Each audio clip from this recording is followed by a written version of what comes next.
Bueno, pues muy buenos días a todas y a todos de nuevo, también a aquellos que nos estáis siguiendo a través de las redes. Agradecemos también la participación que estáis teniendo a través de las mismas y os animamos también a ser más activos en las preguntas que tendremos en el espacio de preguntas que tenemos detrás de cada ponente.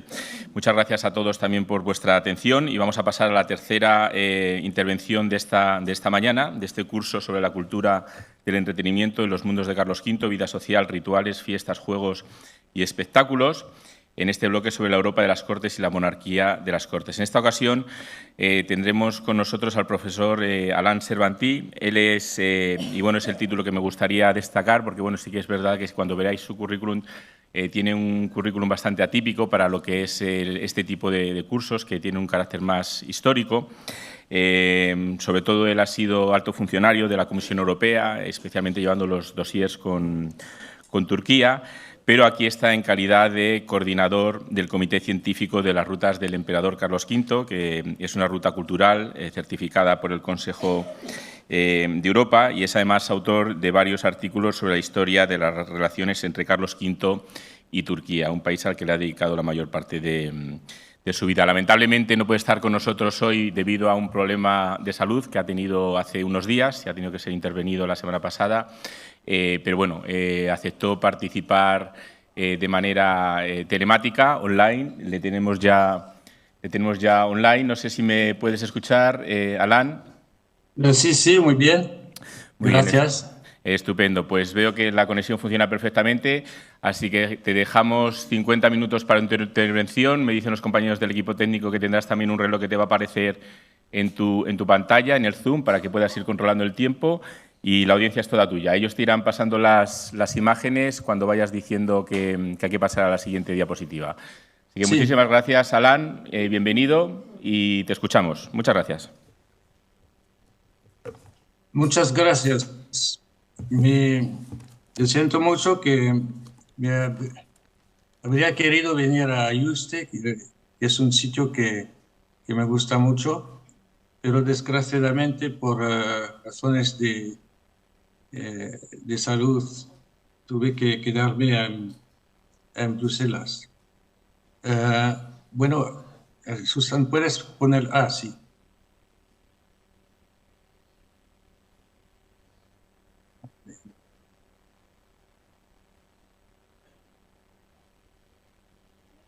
Bueno, voy a hablar eh, de las joyosas entradas del joven Carlos V. Carlos V pasa había nacido, como se sabe, en Gante en 1500. Y después de la muerte de su padre, se había quedado a Malinas, ah, pasa, ah, pasa otra también. Se había quedado a Malinas con la...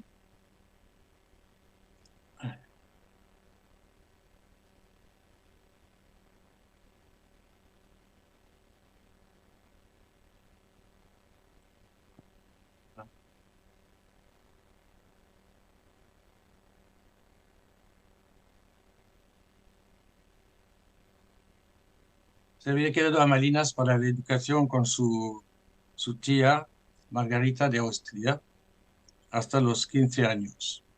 Y cuando tuve 15 años y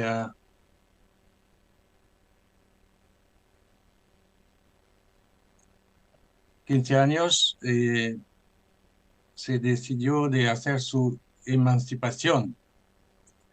Y para hacer la emancipación en los Países Bajos, cuando era un nuevo príncipe llegando al poder, había que pasar en todas las ciudades para hacer lo que se dice joyosas entradas. Y se empezaba con Lovaina, se empezó en Lovaina el 23 de enero 1515, y Lovaina porque era considerada la ciudad más antigua de los Países Bajos, del Ducado de Brabant en particular. Y después, el 28 de enero en Bruselas, el 5 de febrero en Malinas, 9 de febrero en Amberes, el 26 de febrero en Gante y el 18 de abril en Brujas y 2 de junio en Dordrecht, 5 de junio en Rotterdam, el 6 de junio en Delft, 14 de junio en Haarlem, el 16 de junio en Ámsterdam, el 22 de noviembre en Namur. Y vamos a estudiar un poquito más la entrada en Brujas. Pasa. Bueno, eso es Malinas, otra. Y después es otra vez es una entrada en Bruselas, el Omegang, que se organizó también en 1549 para la venida del príncipe Felipe. Y que el interesante es que los belgas, la gente de Bruselas, ha decidido de organizar de nuevo Nomegang cada año, y este año estaba el 28 y el 30 de junio. Y pasa, bueno, es el joven príncipe a los 15 años, pasa, que pasaba mucho tiempo también en cazas. Es, como se sabe, hay 12 tapices de casas de casas de Maximiliano, pero son casas de Carlos V en los cercanos de Bruselas. Aquí se ve también lo que se llamaba la Varande, que es el Parque Real de Bruselas. Pasa. Y el Omegang empieza también con, eso es un tapiz que está en el Museo Real de Arte de Bruselas, donde se ve a la izquierda el joven Carlos llevando una estatua mágica, una estatua uh, santa de Nuestra Señora. Y se lleva también esa estatua cada año en el Omegang. ¿Qué pasa? No hay cazas, pasa. Y veremos también que en Valladolid se organizó algunos torneos que eran un placer que se organizaba, un placer muy famoso en esos siglos, que se organizaban también en margen de las entradas. Pasa, pasa, pasa, pasa, pasa. Bueno, no volvemos a Brujas. El 18 de abril 1515 y un- una descripción muy interesante por alguien llamado Dupuy, la triunfante solemne entrada. Es la ciudad de Brujas en aquella época. En la descripción se dice que empieza por la tarde del 18 de abril y llega el joven príncipe, describe con sus vestidos, con terciopelo, con seda, con satín, y seguido por su tía, Margarita de Austria, que está un carrito de Yacija.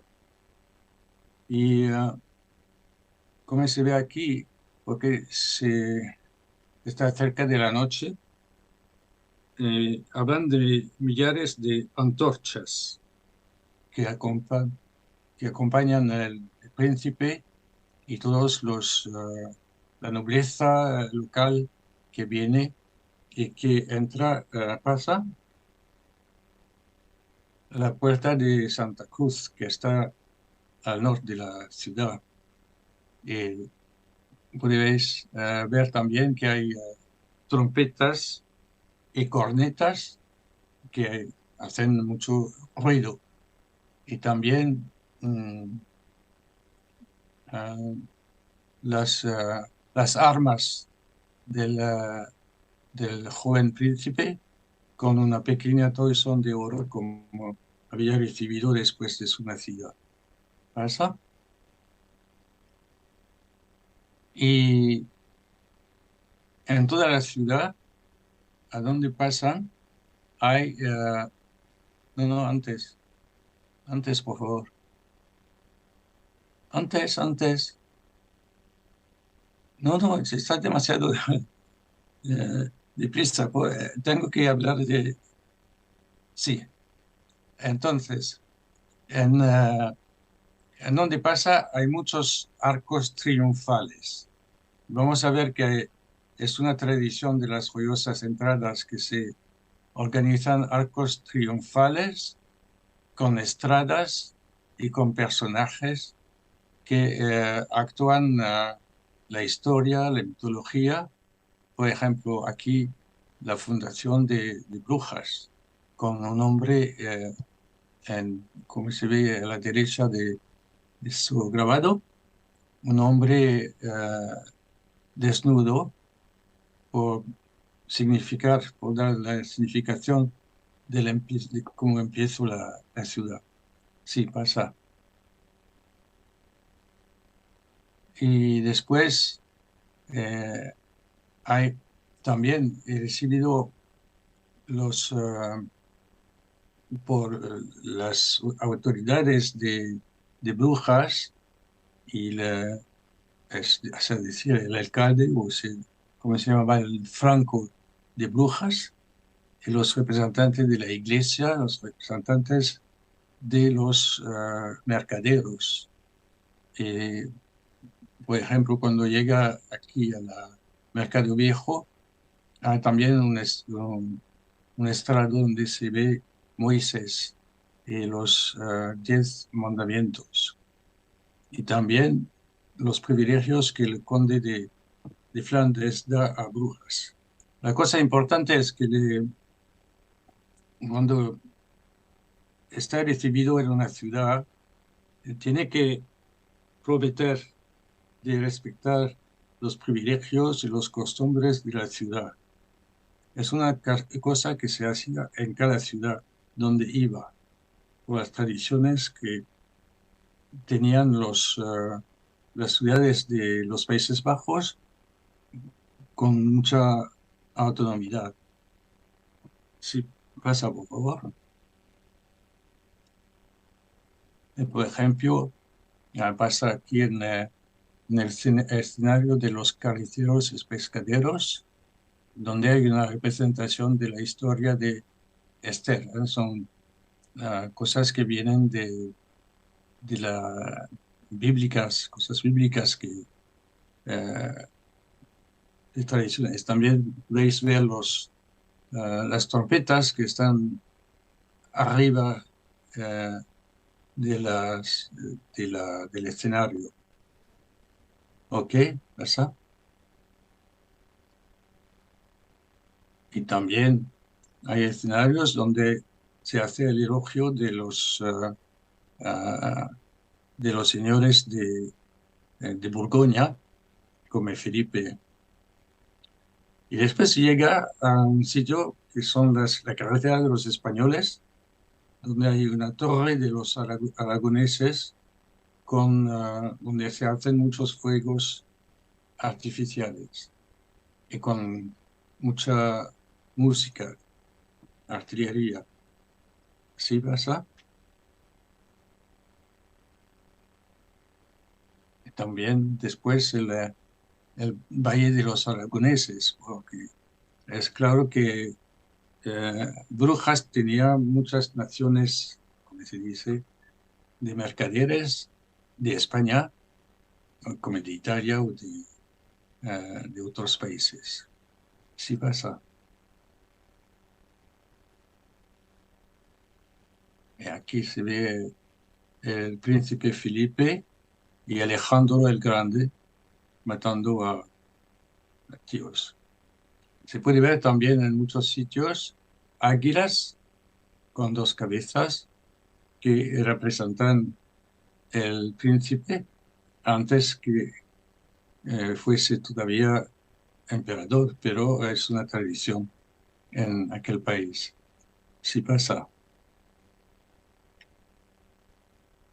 Y si la carretera de los españoles, y a un sitio en un barco turco vencido por galeras cristianas.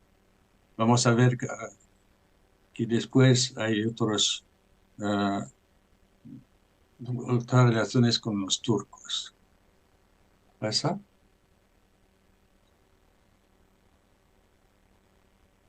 Y sí, aquí el puente de los Agustinos en Brujas, un príncipe y los órdenes de España. Y hay algunos sitios donde ponen fuentes, por ejemplo, fuentes que sirven vino o agua. Por ejemplo, en esta se dice, tu noble tierra te produce esta amorosa fuente. ¿Pasa?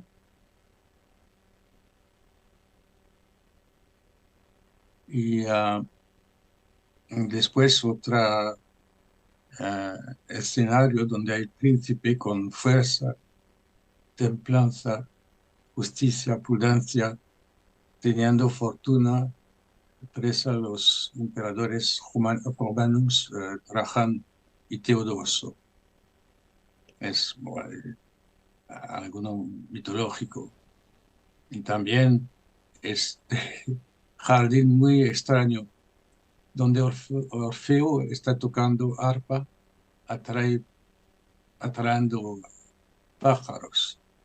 Es un escenario eh, eh, muy interesante porque se ve que si después de la conquista de América y veremos que en una entrada en Rouen, el rey francés está rodeado por indígenas de América que están desnudos y con monos, etcétera. Pasa. Aquí también un escenario bíblico con la ciudad de Jerusalén, con tres ángeles, y otro con Belero y Cadmus luchando contra dragones. Pasa. Salomón, otra fuente de vino. Pasa. Perseus, Hércules, Ulises, Alejandro. Y en otro sitio una grúa que da vino blanco desde eh, da vino blanco. Pasa.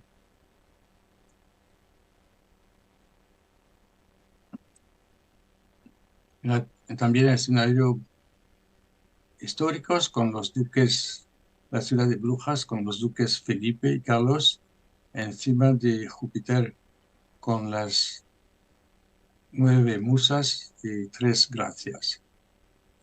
Y aquí Jacob volviendo de Mesopotamia. Y la otra parte es la ciudad de Brujas que tiene problema con el comercio. Pasa. Aquí el duque Felipe le da privilegios y por otra parte el dios Saturna con Peán, que es el pequeño hombre a la derecha. Pasa. Bueno, eso, eso es un cuadro del siglo XIX, pero simboliza ah, los, la ceremonia en que el príncipe promete de respetar los costumbres y los privilegios de la ciudad. Pasa, como se hacía en todas las ciudades donde iba. Entonces, se puede decir que en todas las joyosas entradas que fueron organizadas, hay cabalgadas con caballos, con todos los, con soldados, con la nobleza de la ciudad. Se hacen arcos de triunfo con símbolos históricos.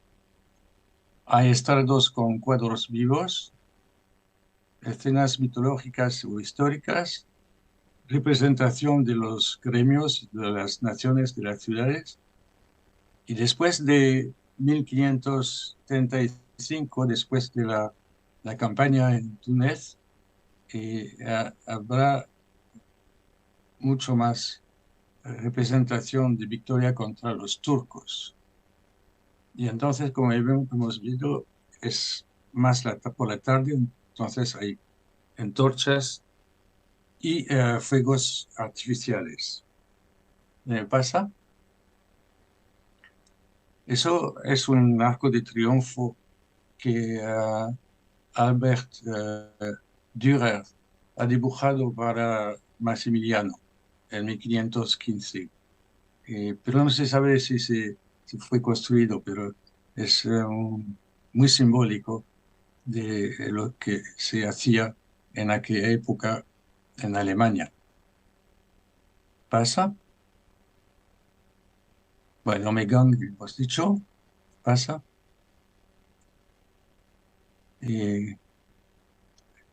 Es un cuadro más del siglo XVII, porque continuaron a organizar Omegang por años.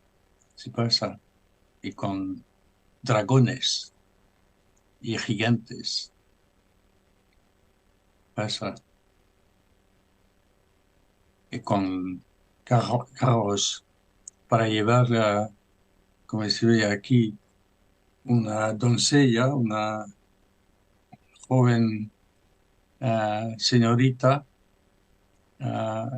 virgen que hace la representación de las ciudades, de la ciudad, aquí en Bruselas. Que se hace todavía en el Vegan, aquí en Bruselas. Pasa. Bueno, como se sabe, Carlos V después ha pasado a España e hizo organizar tipos de joyosa entrada para empezar en Valladolid en 1517. Hay una descripción muy interesante por Vital que habla de cabalgada que duraron 8 días de torneos con jóvenes vestidos a la morisca y dice también que un elefante fue ofrecido al joven príncipe en aquel año y que comido había venido con agua que tomaba para eh, eh, dar a la gente. También he hablado de de torneo, pero hay un juego ofrecido al público, un juego de cañas, que era muy típico de España. Bueno, después de Valladolid, ha vuelto a los Países Bajos para la coronación en Aquisgrana y se organizó también una, ah, una entrada joyosa a Amberes el 24 de septiembre de 1520. Después, volviendo a España, organizaron también en Londres, donde pasó, y el 6 de junio de 1522, y había ah, un estrado con la representación de Jasón y de la Toisón de Oro. Y después, en 1526, se organizó también en Sevilla, donde se había ido para la boda con Isabel de Portugal. Y 1529, el 12 de agosto, a Génova, en Italia, cuando iba a Bolonia para la coronación por el Papa. ¿Se pasa? Hay una representación muy interesante de las cabalgadas de la coronación con el Papa. En diciembre de 1529 se pasa con todos los soldados, la nobleza, y aquí pasa los representantes de la Iglesia, cardenales, como se puede imaginar, en una ciudad donde se hacía la coronación por el Papa. Sí, pasa. Aquí también pasa. Con algo, se ven antorchas, pero aunque fuese el día, pero con símbolos religiosos, eclesiásticos en esa ciudad. Pasa también con mucha música y fusiles para hacer ruido. Pasa aquí el Papa con Carlos V en esa cabalgada. Sí pasa. Hay también pinturas de esa coronación en el ayuntamiento de la ciudad de Bolonia, con estatuas donde se ve la coronación misma. Hay que saber que Carlos V fue el último emperador coronado por un papa, porque la coronación de Napoleón en Francia no fue la misma. No, Napoleón no dejó el papa poner la corona, la tomó él mismo. Pasa.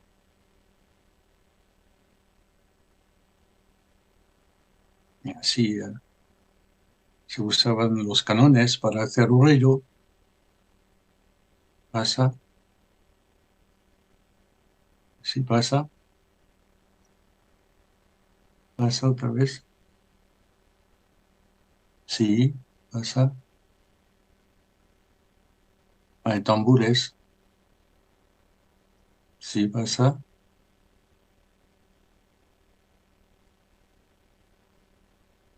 Y oigo con las bandallas. Sí pasa. Y como hemos visto en Bruselas, se daban vino con fuentes especiales. Ahí Bolonia han cocido algunos bueyes para dar que comer al pueblo. Sí pasa, es muy interesante. Sí pasa.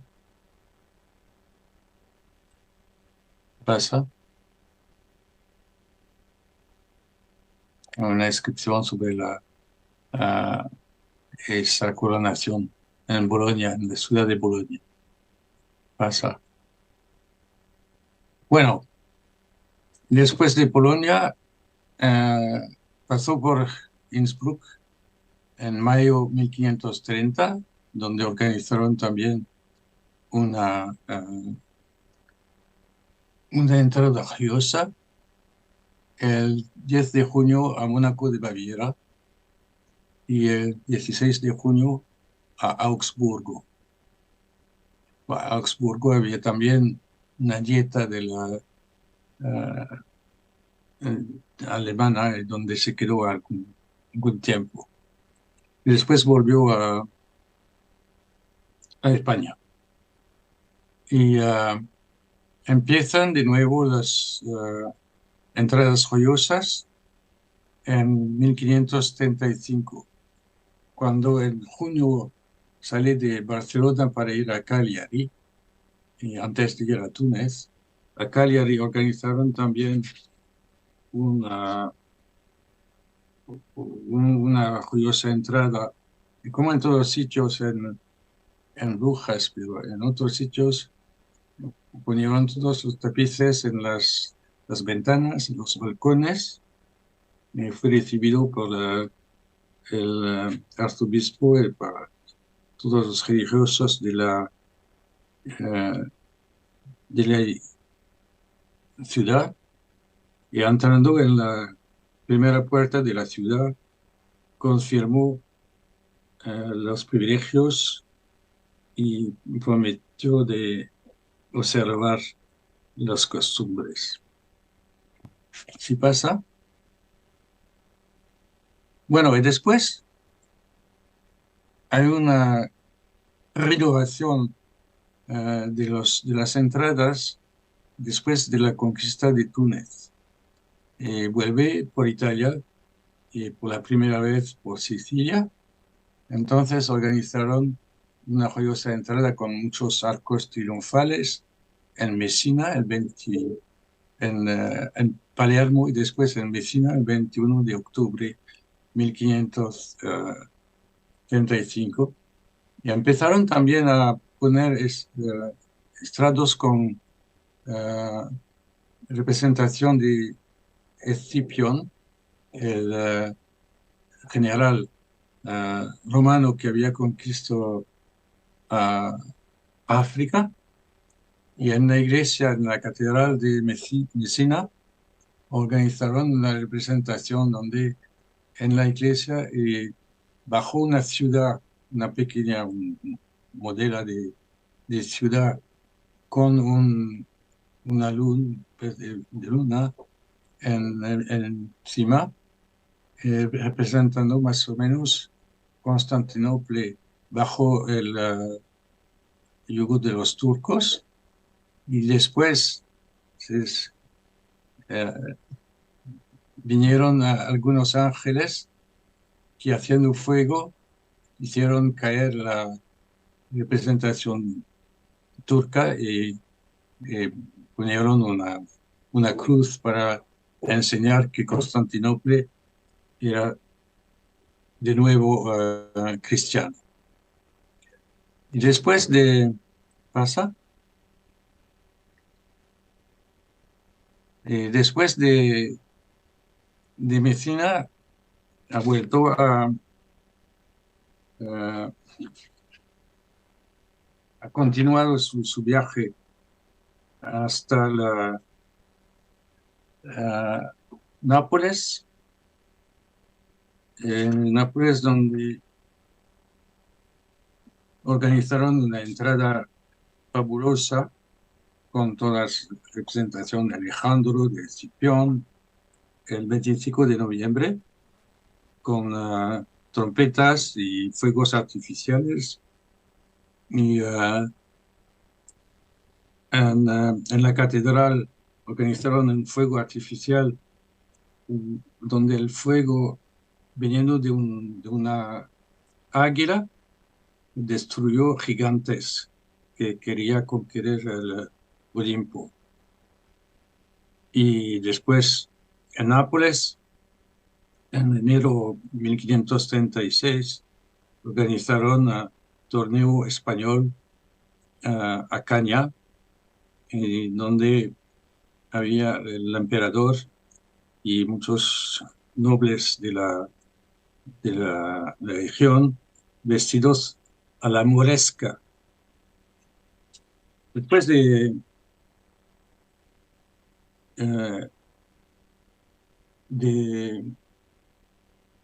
Nápoles, organizaron una entrada en Roma el 5 de abril de 1536, en donde había también, se dice que tuvieron que esperar un poquito para abrir una carretera y destruyeron 200 casas y 3 o 4 iglesias, según Rabelais, para hacer la vía más fácil.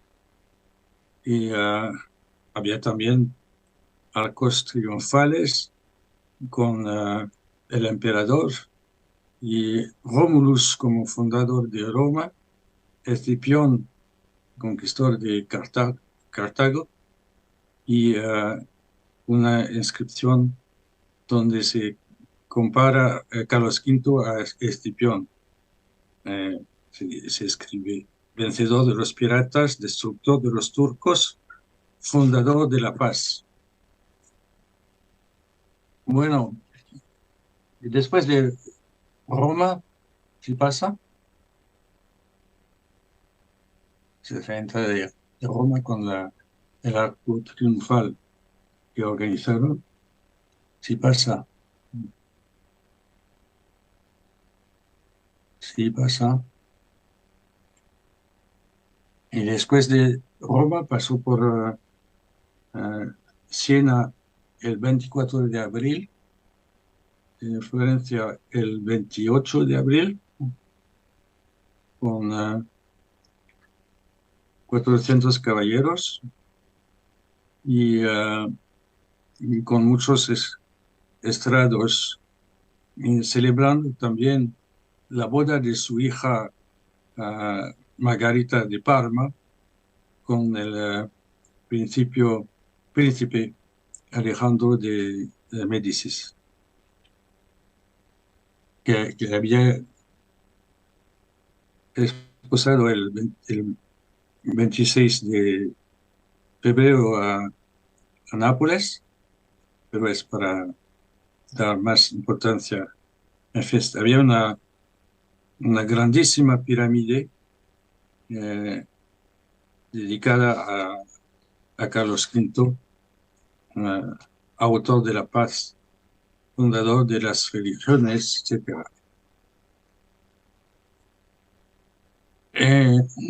Una cosa interesante es que todos los arcos triunfales desaparecieron.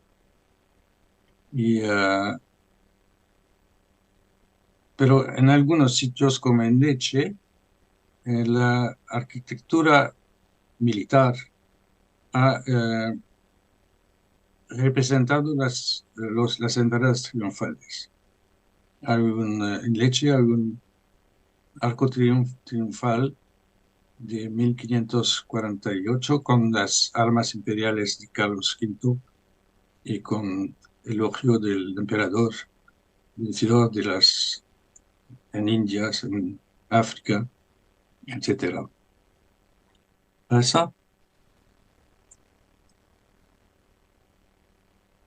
Bueno, como se sabe, en 1539, Carlos V ha pasado por Francia para ir de Valladolid a Gante. Y en su viaje se organizaron también entradas triunfales en Poitiers el 9 de diciembre 1539 y con una fontana que representaba la paz, una mujer que había saliva, vino blanco de sus senos. Y la Francia y Alemania fueron representados como dos mujeres amigas. Después, el 20 de diciembre de 1539, a Orleans, y con 5 arcos triunfales, con las armas del emperador, del rey, y fue recibido por estudiantes de la ciudad de Orleans, vestidos en turcos. Y después pasar el 1 de enero de 1540, una curiosa entrada en París con Francisco I, con muchos arcos triunfales, con inscripciones también de luchas contra dragones. Los dragones era también una alegoría de los turcos. Y cuando está en Francia, su hermana María de Hungría manda un consejero a Carlos V para pedir cómo quiere la entrada que tiene que hacer en Bruselas, llegando de Francia. Si pasa, otras entradas curiosas son mencionadas en Milano el 23 de agosto de 1541, y con arcos triunfales, como se ve.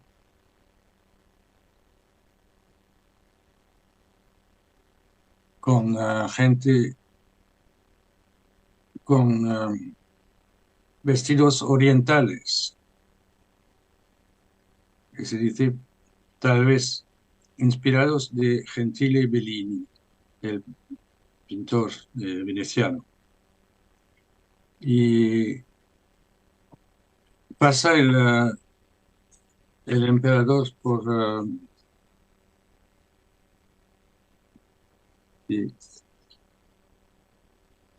Mallorca, volviendo de Italia, el 14 de octubre de 1541, donde se organizó también una curiosa entrada y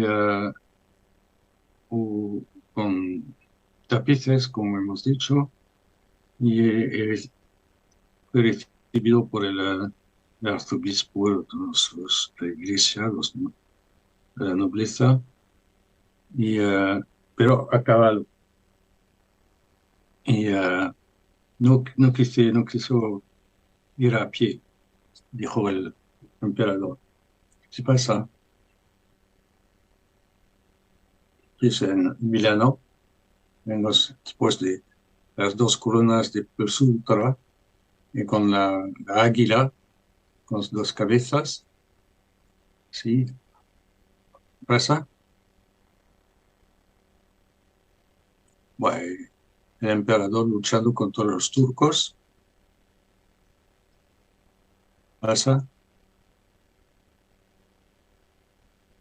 Es una pintura de este tipo, de la lucha del emperador contra los turcos. ¿Pasa?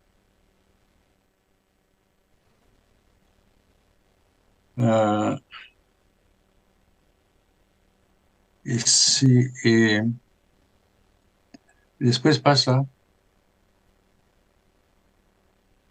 Después, en 1549,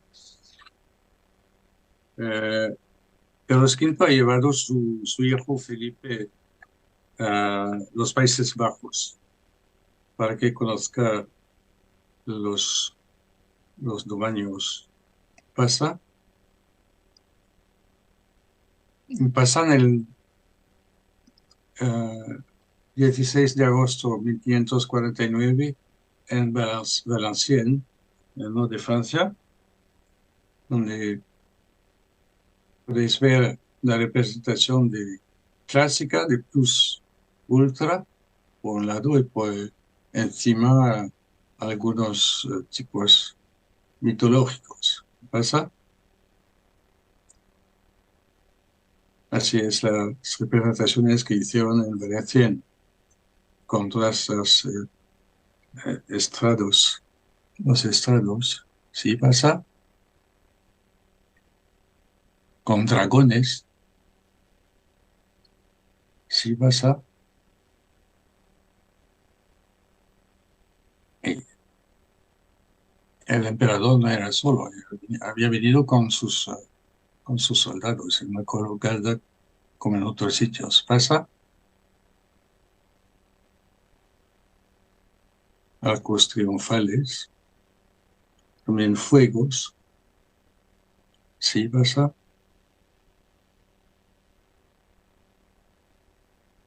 El 23 de agosto de 1549 fueron recibidos por María de Hungría en su castillo de Banch, donde organizó algunas fiestas. Esta fiesta es un baile morisco, como hemos vivido que hubo en Valladolid o en Nápoles, ¿no? En Lille, no hay imágenes de la recepción a Lille el 14 de agosto, el 4 de agosto, pero hay un texto de Calvete que es muy interesante, que da una descripción muy completa de los arcos triunfales con África, también alusiones a la batalla de Mühlberg, donde Carlos V había eh, tomado los protestantes, de estudio protestantes. Y también en, uh, en Lille había una representación de Viena, nacido de Suleimán, en Viena como una mujer heroica, resistiendo al turco y con la fuerza encima. Y después de Banch, se fueron a Amberes, donde fueron recibidos el 11 de septiembre de 1549 con Pasa. Es la presentación que había en algunos estrados sobre la guerra de Túnez. Pasa. El 12 de septiembre en Amberes. Y hay unos grabados muy interesantes para enseñar lo que pasó en Amberes. ¿Pasa? Bueno, arcos triunfales como hemos visto antes, con águilas y con historias mitológicas o históricas. ¿Sí pasa? Es interesante de saber que parte eh, de la entrada de Amberes fue decorada por Peter Cook Dalost, que era un pintor que ha pasado algunos meses en Estambul, en Constantinopla, en 1534, se había ido para vender tapices al gran visir Ibrahim Pasha, pero Ibrahim Pasha no estaba en Amberes, estaba en Irak. Entonces se había vuelto sin poder vender tapices, pero hizo una serie de representación como se veía la cabalgada del Solimán en Estambul. Bueno, así son ah, los estrados de Amberes con el príncipe y la historia de la ciudad, virtudes, sí pasa. Y como en Brujas había representación de las naciones, aquí de los españoles, en Amberes. ¿Pasa?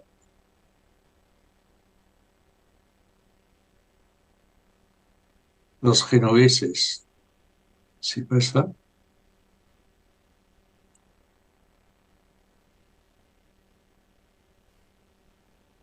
No, no se ve, pero parece que las representaciones que hay en los estrados son actores que podían jugar o actuar algo. Pasa. Sale en arco triunfal con el río Escaldo, el río está en bajo, y que una representación del comercio de Amberes. Pasa que los arcos de los florentinos, ¿se pasa?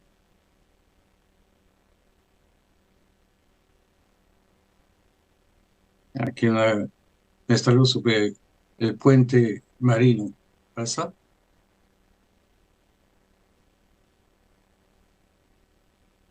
Eh, es una cosa, un estado también con 9 alegrías y 6 penas, y como se ve por la izquierda, el tío que sale con 2 columnas, con los símbolos imperiales. Pasa. Una representación de la Edad de Oro bajo Saturno, equidad, inocencia. Pasa. O otro estrado con la paz, libertad, concordia, dominando la guerra, la tiranía. Pasa.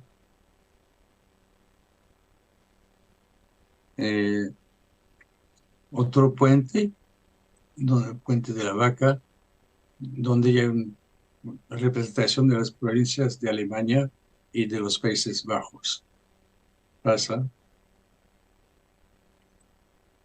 Arco de los Ostrinos. Los Ostrinos son los que venían de Danzig, de Polonia, de los países bálticos, sobre la dominación del mundo. Pasa.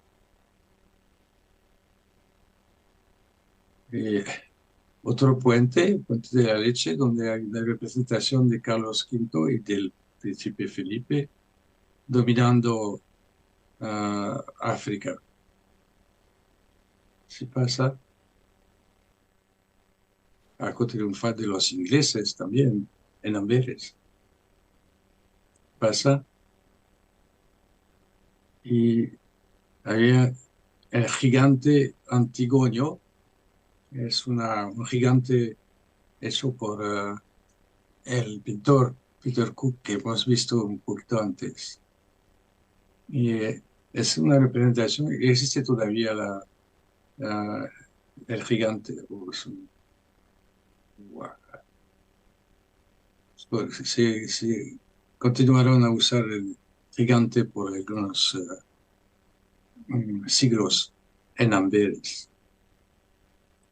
Aquí es una representación de Amberes. ¿Pasa? Y aquí una representación de un arco triunfal representando Carlos V y Felipe como Atlas portando el mundo en sus espaldas. Pasa. Otros estrados con representaciones de los duques de Borgoña y de Carlos V. Sí, pasa. Un arco de los alemanes. Pasa. Sí, pasa. Es una representación, un arco también con el Hércules gálico. Así se acaba. Hay una bibliografía muy rica sobre ese tema.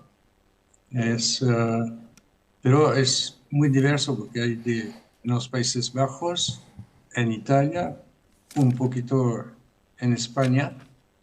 Y cuando se ve que María de Hungría había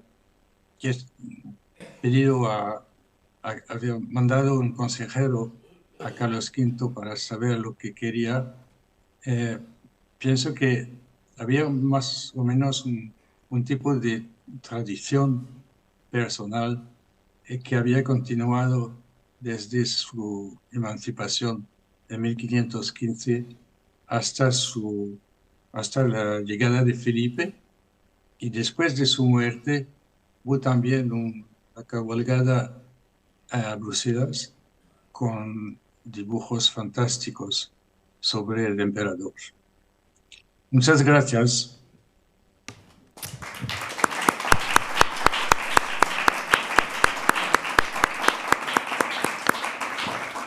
Muchísimas gracias, Alan, por esta exposición, por habernos mostrado toda esta material también gráfico acompañado de tus comentarios que representan perfectamente todas esas entradas triunfales, ¿no?, de Carlos V a lo largo de su mandato y a lo largo y recorriendo toda Europa, los diferentes lugares por los que estuvo. A mí la verdad que me parece especialmente interesante porque nos pone también de manifiesto todos esos eventos, ¿no?, significativos que ocurrieron en esas ciudades, ¿no?, ligados a la figura del emperador. Y bueno, yo en nuestro caso, como miembros de la red de Ruta de Carlos V, comprendemos y entendemos esta exposición como un material muy rico y muy valioso a la hora de poder, de alguna manera, volver a representar y a reproducir, ¿no?, todo lo que esta historia, de alguna manera, gracias a tenerlo recogido de esta manera tan minuciosa y gráfica también, probando lo que pasó en cada ciudad por donde pasó el emperador,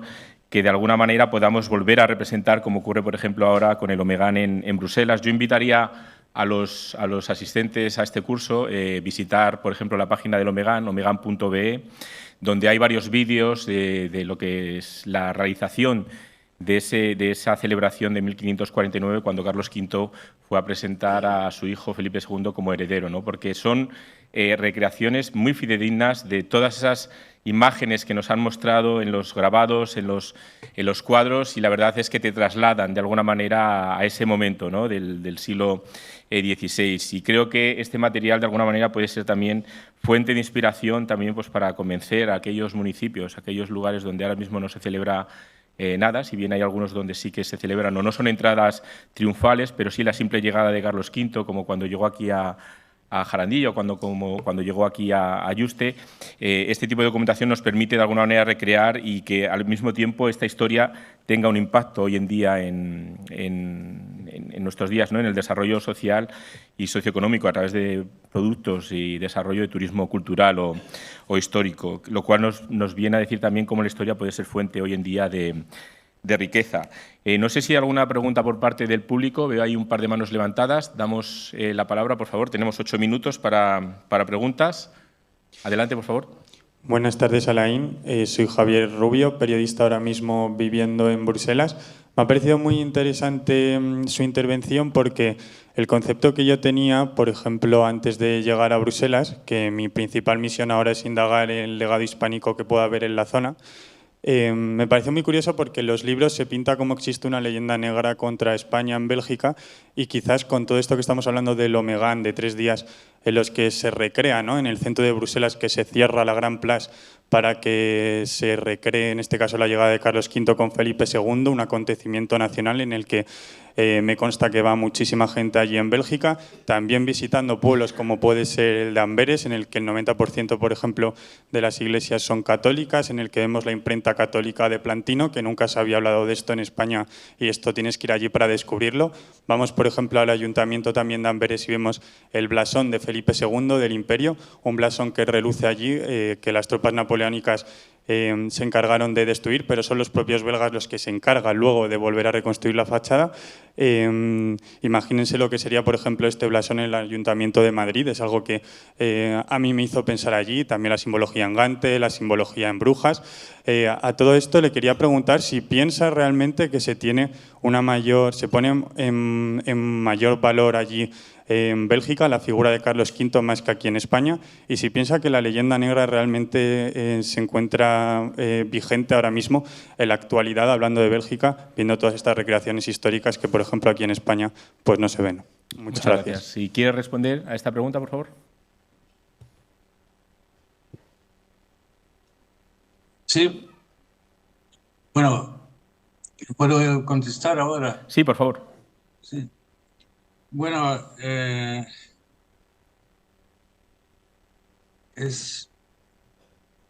cuando hablamos de las rutas de Carlos V y sabemos que Carlos V ha pasado más del 30% de su vida en los Países Bajos.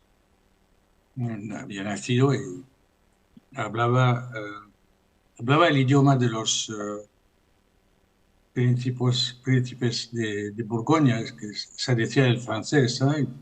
Como se dice que hablaba solo el flamenco con sus caballos. Bueno,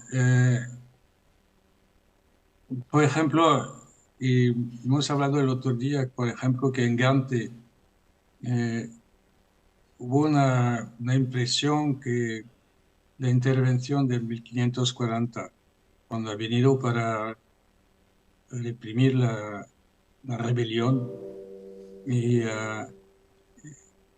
no le gustan mucho a Carlos V, ya que había nacido en Gante, pero no hablaba flamenco, y organizan cada año una fiesta donde hay una representación de de la gente de Gante en camisa blanca. En otros sitios, no puedo decir que, por ejemplo, tenemos contactos con un museo en Malinas y donde organizan de vez en cuando exposiciones sobre chicos de los Habsburgos, se prepara algo sobre Granvelle o sobre la cocina borgoñona, pero del lado de los flamencos, desgraciadamente, todo lo que es en francés es un problema ahora. Hemos hablado también con gente del norte de Francia, porque Carlos V había pasado bastante tiempo haciendo hemos hablado de Lille y de Valenciennes, pero se quedó también en Saint-Omer, había construido una fortaleza en Gravelinas. Pero en Francia, no de Francia, después de Luis XIV, consideran que el pasado flamenco no es tan importante.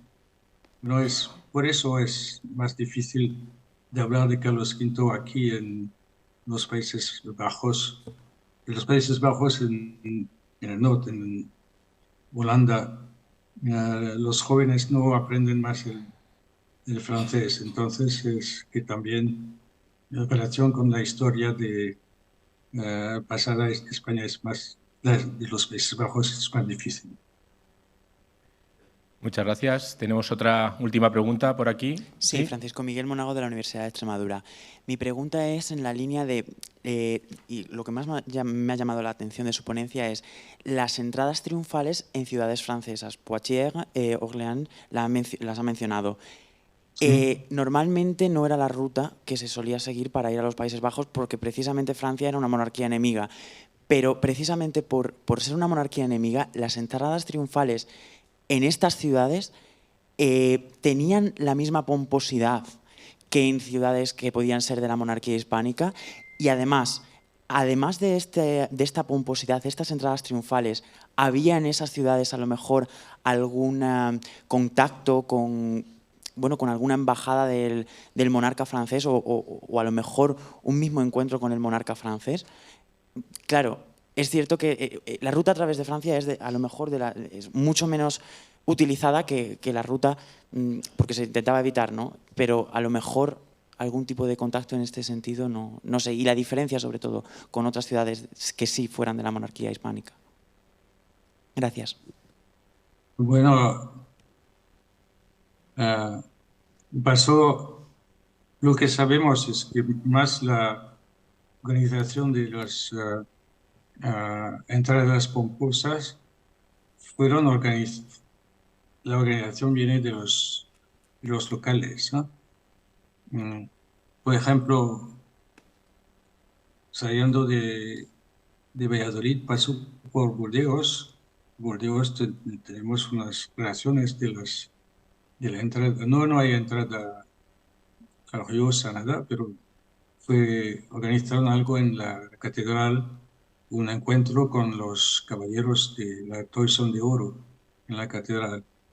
Y entonces en Poitiers fue recibido por los